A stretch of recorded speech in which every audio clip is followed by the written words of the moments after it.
Isang maswerteng hapon po mga ka-STL natin sa Pangasinan. Narito na po ang mga numerong nanalo sa STL Pangasinan ngayong hapong ito.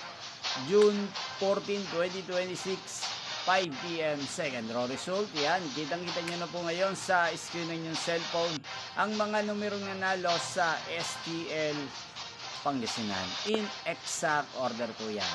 At kung maswerte namang natayan niyo po ang mga numero niyan kanina, congrats po sa inyo. Yan, ano nga bang magandang tayan ngayong araw na to sa STL Pangasinan? Para po sa akin, bet ko pong mga numero 20 at numero 5. At ang mga luwang kombinasyon na bet ko sa Pangasinan ay numero 15 at numero 17. Sana ang mga yan ay manalo po sa third draw, maalin man po sa dalawang kombinasyon na ibinigay ko ngayon. Magkita-kita pong muli tayo mamayang 8:45 p.m. para sa third draw result ng STL Pangasinan. Thank you for watching.